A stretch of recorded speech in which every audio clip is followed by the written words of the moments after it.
Welcome back everybody, this is Karishma. Last class में हम लोगों ने टोर्ट का बेसिक कंसेप्ट शुरू किया था और हम लोगों ने बात की थी कि टोर्ट क्या होता है, टोर्ट का मीनिंग क्या है, टोर्ट और क्राइम में क्या अंतर है और टोर्ट का हिस्ट्री या फिर उसका ओरिजिन इन इंडिया। तो उसमें हम लोगों ने बात की थी कि भाई टोर्ट जो है वो क्राइम से अलग चीज़ होती है। टोर्ट का जो ओरिजिन है वो कॉमन लॉ से हुआ था। इंडिया में अगर बात करें तो there is no specific act और लॉ फॉर टोर्ट, लेकिन फिर भी हम लोग टोर्ट को जो लीगल स्टडी है उसका एक बहुत इंपॉर्टेंट पार्ट मानते हैं। क्लैट के लिए जितना भी टोर्ट हमें पढ़ना है उसके ही जो नेक्स्ट सीरीज़ है या जो नेक्स्ट उसका कड़ी है उसमें हम लोग बात करेंगे आज डेफिनेशन ऑफ टोर्ट की। ओके, सो डेफिनेशन को समझने से पहले, by the way we have two of them, we have two definitions of tort. Definition को समझने से पहले हमें एक चीज़ को दिमाग में पहले क्लियर कर लेना है। Like I don't know if you guys already know this और डोंट, बट दो चीज़ें होती है। पहला है मीनिंग, दूसरा है डेफिनेशन। मीनिंग और डेफिनेशन को कभी भी एक समझने की भूल हमें नहीं करनी चाहिए। ऐसा क्या है जो मीनिंग और डेफिनेशन को अलग अलग उनमें अंतर क्रिएट करता है। देखिए, मीनिंग का मतलब होता है किसी भी चीज़ को आपने किस सेंस में समझा है। जैसे कि लास्ट क्लास में हम लोगों ने टोर्ट का जो बेसिक मीनिंग है उसको डिस्कस किया था। तो अगर मैं बात करूँ कि टोर्ट क्या है, तो मेरे अकॉर्डिंग टोर्ट का मतलब है एक सिविल रॉन्ग जो कि कॉन्ट्रैक्ट से अलग है या ब्रीच ऑफ कॉन्ट्रैक्ट से अलग है, जो क्राइम से अलग है, जो कि सिविल प्रकृति का हो सकता है। ये जो बातें मैंने बोली है वो मेरे हिसाब से टोर्ट का अर्थ है। यानी कि टोर्ट क्या होता है, मुझे क्या समझ में आया है वो मैंने एक्सप्रेस कर दिया, that will be meaning of tort. हो सकता है कि आपको कुछ और समझ में आया है, टोर्ट आपके लिए कुछ और है, that will be considerable as meaning of tort. Definition the other hand क्या होती है, डेफिनेशन का मतलब है जिस चीज़ को ऑथोराइज्ड कर दिया गया है। जैसे किसी भी एक्ट में कोई बात लिखी है, किसी भी डिक्शनरी में कोई बात लिखी है, किसी भी राइटर ने कोई बात बोली है या कोई भी सेक्शन कोई बात बोलता है, that will be the definition. जैसा कि हम लोगों ने बात की है कि इंडिया में टोर्ट के लिए कोई अलग से एक्ट नहीं बना हुआ है, तो जाहिर सी बात है जब एक्ट ही नहीं है तो टोर्ट का मीनिंग भी कहाँ लिखा होगा। लेकिन इसका मीनिंग लिखा है लिमिटेशंस एक्ट में। नंबर 1 जो डेफिनेशन है, डेफिनेशन में कभी भी हम लोग फेरफार नहीं कर सकते। इन्वर्टेड कोमास का मतलब है कि जो बातें यहाँ पे लिखी गई है वही बातें आपको डिट्टो याद रखनी है। मीनिंग आप उसको चाहो तो ब्रेक कर सकते हैं, उसको मॉडिफाई कर सकते हैं। लिमिटेशंस एक्ट की सेक्शन 2M क्या बोलती है, देखिएगा। Tort means civil wrong. See the one thing is very common, सब में आ रहा है, tort is civil wrong which is not exclusively the breach of contract और ब्रीच ऑफ ट्रस्ट। दो बातें हैं यहाँ पे, एक तो कॉन्ट्रैक्ट और एक ट्रस्ट, और तीसरी बात है ब्रीच। ब्रीच का मतलब तोड़ना, तोड़ना, कॉन्ट्रैक्ट को तोड़ना है, फिर ट्रस्ट को तोड़ना। ट्रस्ट क्या होता है, ट्रस्टी क्या होता है, that will be a different thing. अगर हम लोग बात करें तो ट्रस्ट का मतलब होता है प्रॉपर्टी को एक कुछ समय के लिए हैंडल करने का राइट, दैट इज़ ट्रस्ट। और कॉन्ट्रैक्ट जो कि आप जानते हो, तो कॉन्ट्रैक्ट को अगर किसी ने कॉन्ट्रैक्ट को ब्रेक किया है, कॉन्ट्रैक्ट को तोड़ दिया, उसको ब्रीच कर दिया या ट्रस्ट को ब्रीच कर दिया, that will be not considerable as what, tort. इसने क्या बोला है कि टोर्ट क्या है, एक लाइन में बोला है कि टोर्ट सिविल रॉन्ग है, फिर बोला है कि इन दोनों से अलग है। याद करो मैंने बताया था किसी भी चीज़ को जानने के लिए कि टोर्ट क्या है हमें जानना पड़ता है कि वो चीज़ क्या नहीं है।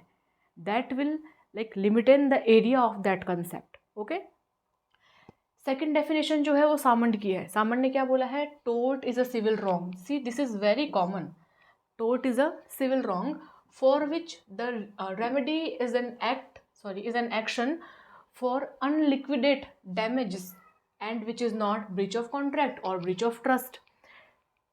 लगभग बातें वही आ गई जो कि हमने ऊपर पढ़ी है। क्या बोलता है कि टोर्ट एक सिविल रॉन्ग है जो कि breach of contract, breach of trust से अलग है, लेकिन इसने जो एक बात बोली है that is important here, which is कि अगर आपने टोर्ट कमिट कर दिया तो जो पार्टी है जिसके अगेंस्ट टोर्ट किया जाएगा उसको क्या रेमेडी मिलेगा, तो उसके लिए रेमेडी क्या होगी, अनलिक्विडेट डैमेज।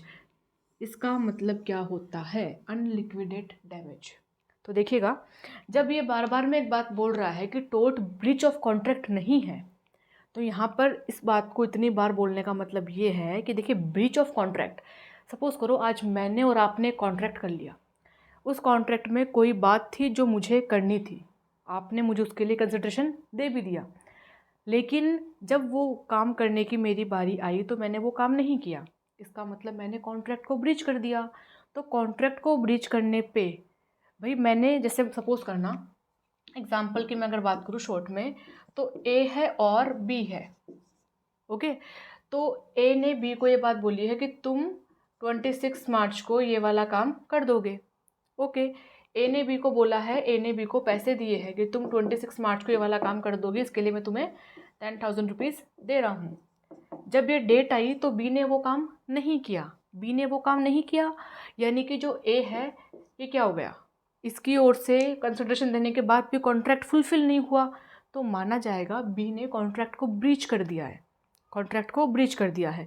जब ए और बी ने अपनी ये अंडरस्टैंडिंग क्लियर की थी, कितना कंसिडरेशन होगा, कब काम करना है, प्रपोजल किसने दिया था, एक्सेप्टेंस किसने दिया था, इसमें फॉर दैट मैटर की प्रॉमिस क्या था, वो सारी बातें इसमें आ गई होंगी।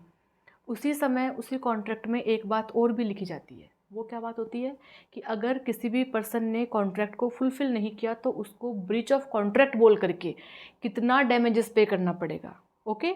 तो जो ब्रीच ऑफ कॉन्ट्रैक्ट है, जब भी कोई एक पर्सन कॉन्ट्रैक्ट को परफॉर्म नहीं करता है तो उसमें कुछ जो अमाउंट है वो दूसरे पर्सन को मिलती है, वो हमेशा डिसाइडेड होती है, निश्चित होती है, गॉट इट।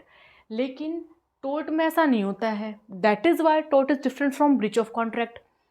जैसे मान लो सेम एग्जाम्पल है, सेम लोग है, देखना मैंने माना कि वही दो पर्सन है, एक ए और एक बी। बेटा कॉन्ट्रैक्ट तो प्लान करना पड़ता है, टोर्ट प्लान नहीं करना पड़ता है, that is unplanned thing, okay. तो ए ने कोई ऐसा एक्ट कर दिया कि उससे बी को क्या हो गया, सिविल रॉन्ग मान लो इसको फेस करना पड़ा, बी को टोर्ट फेस करना पड़ा, ओके। तो बी इसके अगेंस्ट क्या लेगा, लीगल एक्शन लेगा। तो जब बी उस चीज़ के अगेंस्ट लीगल एक्शन लेने के लिए जाएगा तो हमें एक बात समझ में आती है हमारी लास्ट वाली क्लास से, दैट इज़ कि भैया टोर्ट में कभी भी जो पर्सन टोर्ट कमिट करता है उसे इम्प्रिजमेंट नहीं मिलता है, कुछ कंडीशंस में मिल सकता है लेकिन जनरली नहीं मिलता है। तो क्या करना पड़ता है, तो उसे जिस भी पर्सन के अगेंस्ट उसने टोर्ट कमिट किया है उसको कुछ ना कुछ मनी पे करना पड़ता है, उसे हम बोलते हैं फॉर इंस्टेंस कंसिडरेशन या फिर compensation is the appropriate word, compensation बोलते हैं उसे। तो यहाँ पे ए ने बी के अगेंस्ट टोर्ट कमिट किया, बी लीगल रेमेडी के लिए गया, तो बी को लीगल रेमेडी कितनी मिलेगी, कितनी मिलेगी, ये बात क्या डिसाइडेड है, नहीं है, ये बात डिसाइडेड नहीं है। डिसाइड कौन करेगा, ऑनरेबल कोर्ट करेगा। तो ऑनरेबल कोर्ट किस बेस पे डिसाइड करेगा, किस बेस पे डिसाइड करेगा, डिपेंड करेगा gravity, gravity of that tort. वो जो टोर्ट हुआ है उस टोर्ट ने कितना ज़्यादा नुकसान किया है बी को, अगर नुकसान बहुत ज़्यादा ग्रेव है तो उसे क्या मिलेगा, ज़्यादा मिलेगा कंपनसेशन। नुकसान बहुत कम हुआ है तो कंपनसेशन क्या मिलेगा, कम मिलेगा। That will be unliquidated damages. Damages एक बहुत ही कॉमन वर्ड है टोर्ट के लिए, बार बार में काम आने वाला है। कंपनसेशन का ही क्या है, सिनोनिम्स है, जिसको यहाँ पे हम लोग डैमेजेस बोलते हैं, गॉट इट। तो दोनों डेफिनेशंस हमने टोर्ट की डिस्कस कर ली। आगे बात करें इस सेगमेंट में तो टोर्ट के असेंशियल्स। हालांकि लास्ट क्लास में हम लोगों ने टोर्ट के हिस्ट्री को पढ़ने के बाद में नेचर की बात की थी। नेचर का मतलब क्या होता है कि जो टोर्ट है उसमें कौन कौन से कैरेक्टरिस्टिक्स है, कौन से फीचर्स है। असेंशियल्स का मतलब होता है उन चीज़ों के बिना टोर्ट बन नहीं पाएगा। अगर इन चीज़ों में से हम किसी एक को निकाल देते हैं ना तो टोर्ट क्रिएट नहीं हो पाएगा। जैसा पहला क्या बोलता है, रॉन्गफुल एक्ट। रॉन्गफुल एक्ट यानी कि जो भी आपने एक्ट किया है वो एक्ट लीगल तो नहीं है, वो एक्ट क्या है, रॉन्ग है, जो कि पब्लिक पॉलिसी में या फिर लॉ के पॉइंट ऑफ व्यू से या फिर जो प्रीवियस केस लॉज है के अकॉर्डिंग वो जो एक्ट है वो रॉन्ग है, wrongful act. Plus it causes legal injury, legal injury होना चाहिए। लीगल इंजरी अगर नहीं हुआ है तो वो टोर्ट नहीं माना जाएगा। ये वाला जो पॉइंट है एक बार के लिए समझ लेते हैं शॉर्ट में, बाद